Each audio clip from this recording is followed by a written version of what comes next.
যে ব্যক্তি গীবত করে সে যেন তার মৃত মরা ভাইয়ের পচা গোশত খায়। গীবত করা, গীবত কাকে বলে? রাসূল সাল্লাল্লাহু আলাইহি ওয়াসাল্লাম বলেন, গীবত হচ্ছে যিকরুকা আখাকা বিমা ইয়াকরাহু, তোমার ভাইয়ের অনুপস্থিতিতে তোমার ভাই সম্পর্কে এমন কিছু বলা যেটা শুনলে সে অপছন্দ করে, এমন কিছু বলা যেটা শোনা সে পছন্দ করে না। তো এক সাহাবী বলেন, ইয়া রাসূলুল্লাহ আফারাআইতা ইন কানা ফি মা আকুল, হে আল্লাহর রাসূল, আমার ভাইয়ের মধ্যে যদি আসলেই সেই সমস্যাটা থাকে তাইলেও কি গীবত হবে? রাসূল সাল্লাল্লাহু আলাইহি ওয়াসাল্লাম বললেন, আরে তাইলেই তো গীবত হবে।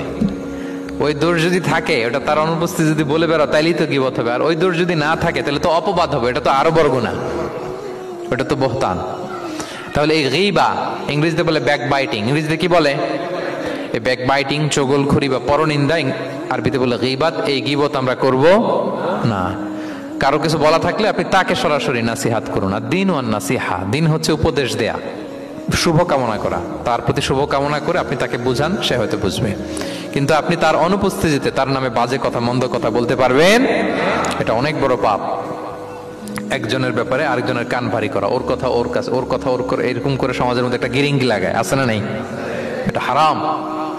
রাসূল সাল্লাল্লাহু আলাইহি ওয়াসাল্লাম বলেন, মেরাজের রাত্রে আমি দেখেছি কিছু লোক লাহুম আদফার মিন নুহাস, তাদের নখগুলো তামা দিয়ে তৈরি, নখর ধারালো, ইয়াখদাশুনা বিহা উজুহাহুম ওয়া সুদুরহুম, তারা তাদের নিজের নখ দিয়ে নিজের গালের গোশত, বুকের গোশতগুলো টেনে টেনে ছিটছে। রাসূল সাল্লাল্লাহু আলাইহি ওয়াসাল্লাম জিবরাইল ইসলামকে বললেন, মানহুম ইয়া জিবরিল, জিবরিল কারা এরা, এত বড় শাস্তি? জিবরাইল ইসলাম বললেন, হুম আহলুল গীবা মিন উম্মাতিক, এরা হচ্ছে আপনার উম্মতের মধ্য থেকে তারা যারা গীবত করে। তারা কি করে?